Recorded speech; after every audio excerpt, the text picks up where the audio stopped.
Daytime talk. Yeah.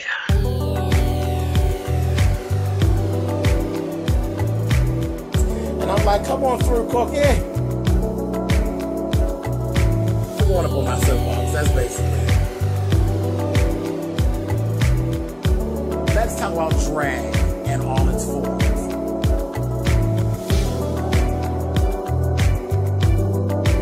What, Cookie?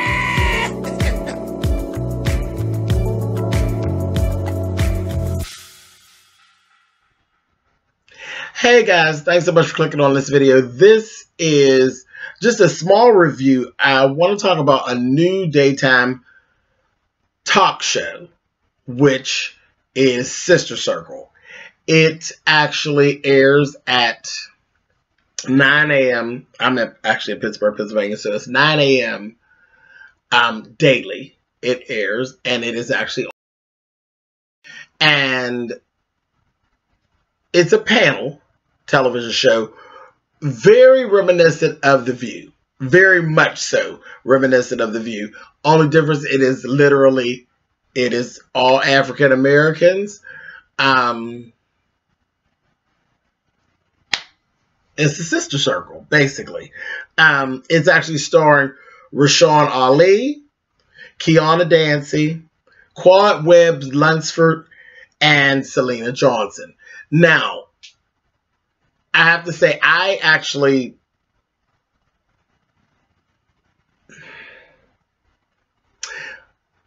did not know Rashawn Ali, okay? So, Rashawn Ali, she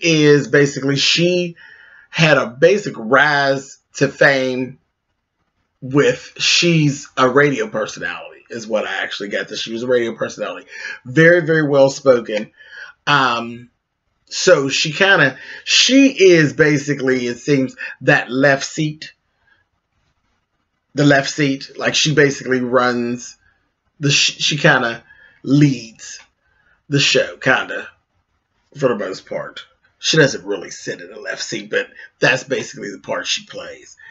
Kiana Dancy is a comedian. I didn't know her, so I just got introduced to her. The show's been coming on for 2 weeks now. It's basically, we're in the second week.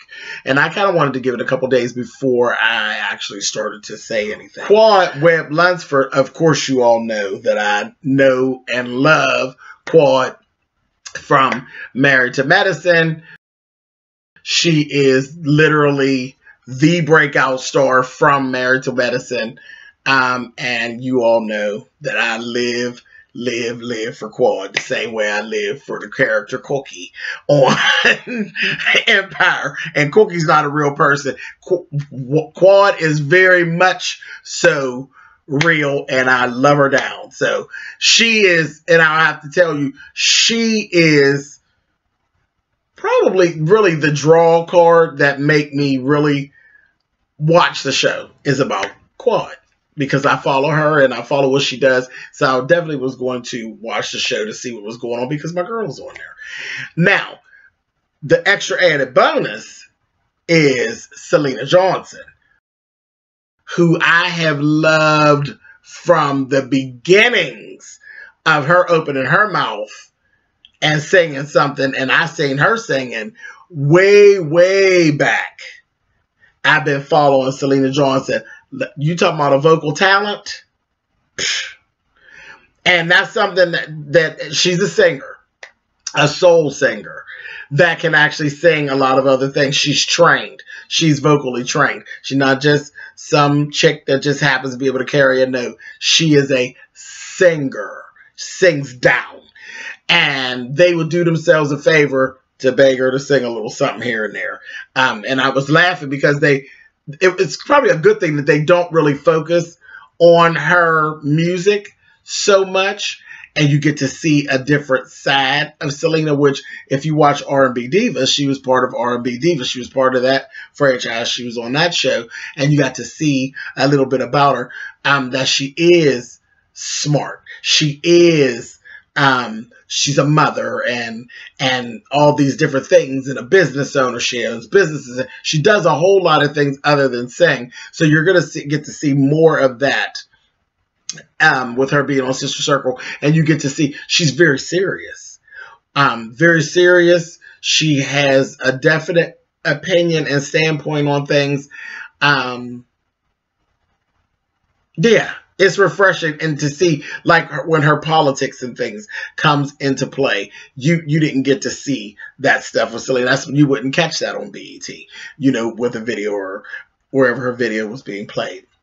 So that's really interesting to see, and I'm just glad to actually see her there because, again, I watched R&B Divas, and I know how hard that she actually works. So I'm glad that the world who doesn't know her is going to actually get to see Selena Johnson, period.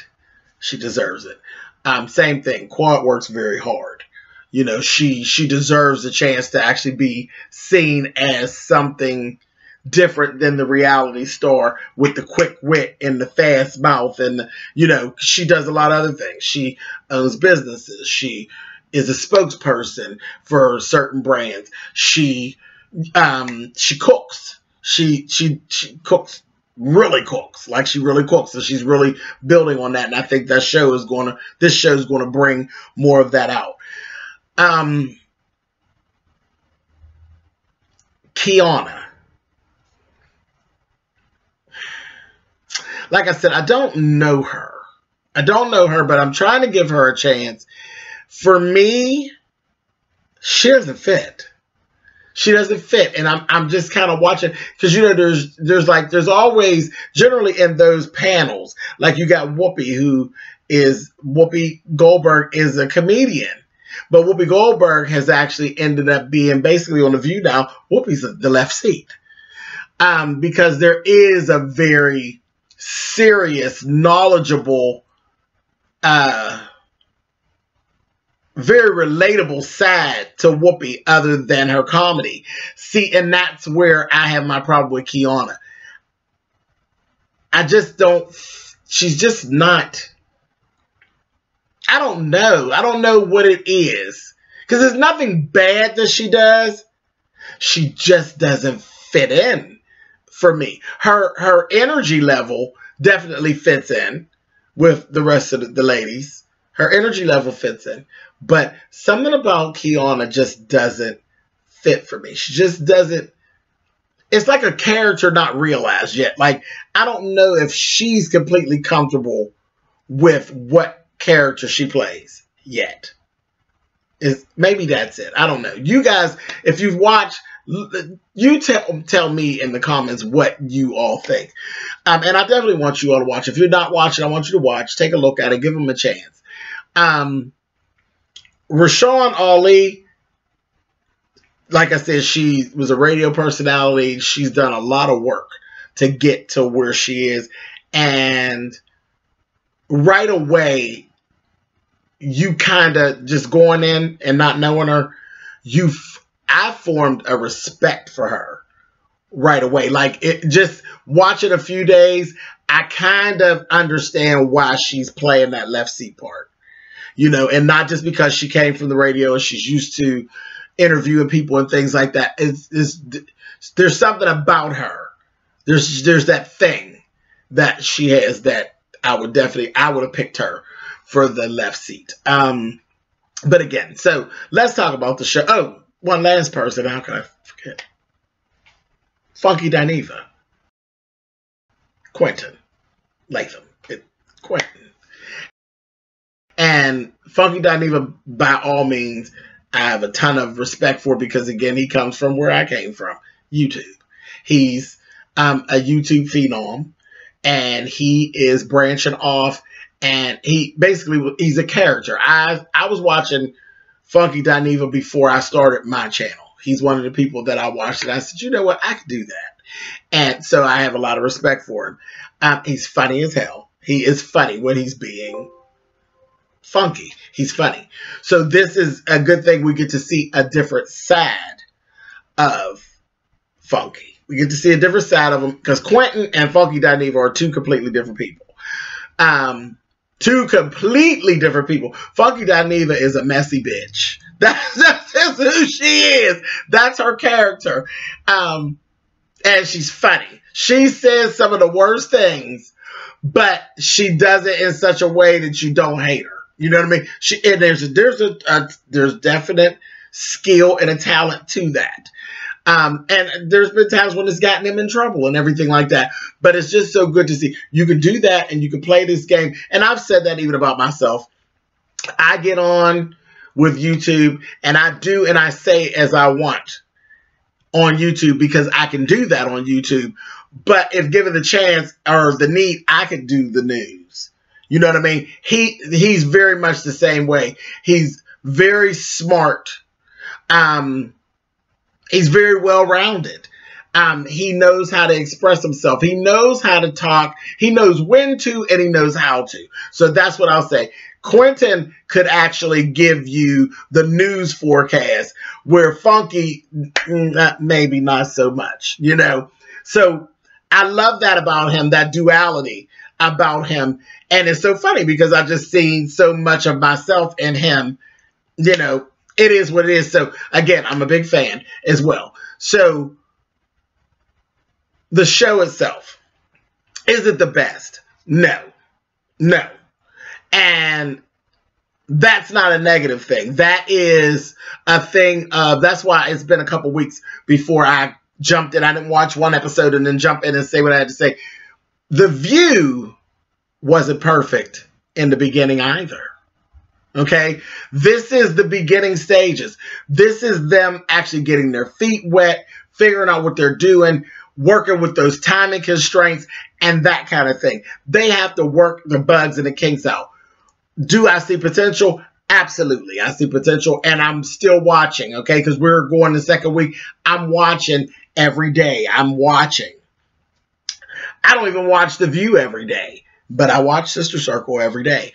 And I know they need, you know, they definitely need me to watch, and they need everybody to watch, you know, right now. But and it's not just that I'm watching. I enjoy it. I enjoy them. They're interesting, and I see the kinks and I see the bugs, and I'm not going to sit here and pick on them. I'm not going to pick on the kinks and the bugs. Those things are going to be worked out. I've seen growth from the first Monday till this Tuesday that just passed. I see growth. I'll say this. One of the first people, and they have gotten great guests, you know, already. Wendy Williams was, I think, their first interview.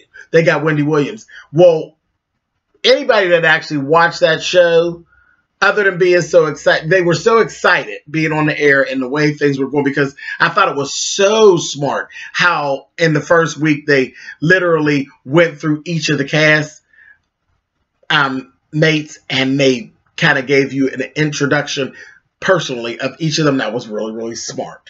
That was very, very smart. So you can pick who you're going to relate to and stick to that person, and that person will gain viewers for them. And then they have their whole thing, their live tweet stuff. That's very smart, you know, to keep it very interactive. So all of that's very smart. Wendy Williams, that was, I have to say, that was a horrible interview for me. It was horrible. I was on pins and needles watching that interview because it's not that they did such a bad job. Wendy Williams is a horrible person to be interviewed. Wendy doesn't interview well. Wendy interviews other people well, but Wendy doesn't interview well. Wendy was horrible. I would have hated to be the one to have to interview her because there was a struggle of being the interviewer and being the interviewee. She was, you know, Wendy has that kind of personality, and it was a job and a chore to keep her from taking over the interview, and it was just cringeworthy. It really was. I would love to see her in maybe 6-8 months come back and be interviewed again, because that interview was just horrible. Now, one of the best ones was the other day. They did an interview with Kim Fields. It was a very good interview, but see, Kim Fields has a personality. She's a lot, I'd say she'd be easier when she's comfortable, because she can be difficult too. We've seen her on reality TV. Kim Fields can be difficult when she wants to be. She was very comfortable. Now, wait a minute now. Kim Fields. Now, you were comfortable, and I want you to be comfortable. Let's not be this comfortable. Hair. Too comfortable. Too comfortable. Okay, I'm sorry, y'all. I couldn't resist. It was what it was. A little bit messy. But anyway, let's go on and continue talking about Sister Circle. And the interview was seamless, and it was smooth, and it went good, and it was fun to watch. It was really good. And that's what I was like, now see, I had to read. I was like, good. This is good. It's not that there was bad interviewing skills going on, because it wasn't. It was just, you know, getting it together and making it move. And that's the kind of things that you're kind of seeing. And that's one thing that I see in the show. I feel like their interviews are rushed, because there's so much they're trying to put into the show that sometimes the interviews are like boom, boom, boom, boom, boom. And I don't think every interview needs to be boom, boom. Some of these people are people that we want to talk about. So if we got to skip a segment, you know, one of the segments that day, because they do a lot of hot topics, basically. If we could skip some of that stuff and make the interview longer, I'd be okay with that. And I know they want to stay on all the hot topics and talk about things, but sometimes, you know, skip it. You can skip some of it, slash it in half. Because they were talking about a lot of little things that I was like, okay, I don't care. And I don't want to talk about 45 every day. I don't want to talk about 45 every day. That time could have been used to extend the interview. So, but those are just, you know, those kinks and bugs that we're not going to pick on that can actually be worked out. So I like where the show's going. Let me say this about Quentin. Wardrobe. Not a fan. I'm not a fan. And they basically he's like the DJ. They found a how do I say this? A respectable way to add in your friendly neighborhood gay is what they've done. That's exactly what it is. That's all he is. He is a respectable pocket gay for the show. Because you don't want him sitting on the panel the whole time with them, because it's sister circle. It's a sister circle. It's about women and women's empowerment. So you don't really want to have a homosexual male sitting on the panel, because you don't want to offend anybody. You know what I mean? Because there are some people that would find that very offensive. Some people actually wouldn't. But it's a sister circle, so it's a girl thing. It's a girl meetup. And a lot of girls do have their little gay friend on the side, and that's what he is. But they put him in basically like he's like the DJ or whatever. Kind of corny, but okay, cool. You know, he brings them on. He announces them and stuff. So, okay, cool. It's fine. That's fine. Just like Ellen has Twitch. And they just made that little spot for Twitch, and it just kind of works. So that's fine. And then they will pull him, and he does segments with them. So they do get a male perspective. And, you know, we got our pocket gay. And it's cool. It's relatable. And he's smart. So he actually does, it's not, you know, rhetoric, or it's not, you know, girl, yes, Kiki. It's not that. It's not that. He actually does. There's a lot of things going on there. He shows the other side of gay. Everything gay is not taglines and one-liner bombs dropped and funny jokes. It's serious. He has a serious point, and he makes his points. He's very smart. Everybody on there is college educated. You know what I mean? Everybody has points, and it works. It does work. But wardrobe-wise, I can't do it.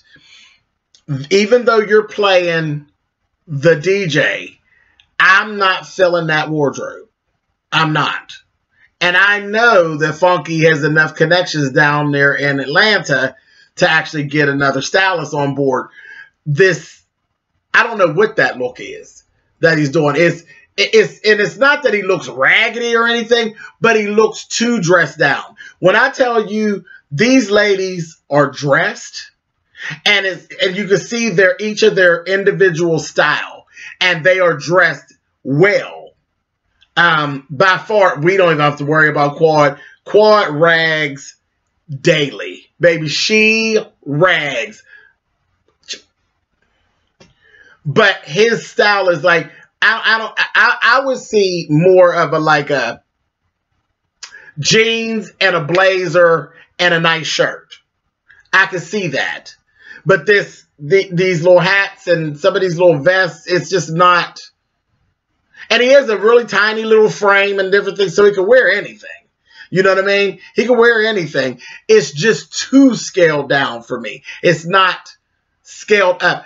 I think that I don't know if he's styling himself or whoever the stylist is, they need to ramp up, or we need to bring another stylist in for Q. Because his vibe doesn't roll with their vibe. That's where my only problem is. And if he stayed over where he's at, it would be no big deal. But when they bring him over onto the panel, he looks out of place. He looks out of place for me. And that's, again, Kiana sticks out, like her own personal style sticks out like a sore thumb for me. She just doesn't fit. I could just really do away with that whole chair and it just be the three. And I hate to say that like that because it just makes me look kind of bitchy, but I'm just being honest. I'm being honest. I thank God the sister got a job, but something got to change. And I'm keep watching it, give her a chance, and maybe she doesn't seem comfortable in her character, and her character makes me uncomfortable watching. So that's the only thing. Kiana basically plays the part that Lonnie Love plays on The Real. Same thing. That's it. That's basically what I have to say about Sister Circle so far. I'm going to keep on watching, and I hope, like I said, if you've been watching, thank you so much for supporting our folks. If not, then you need to get watching. And like I said, it is very interactive. They have a whole Twitter thing going all while the show is going, and they read live tweets and everything else like that on the show. So definitely, child, give Sister Circle a chance. And remember, Rome wasn't built in a day, and The View was not perfect when it first started, and nor are they. And they will get exactly where it is that they need to be with your help. You guys get out there and start watching Sister Circle. All right, later.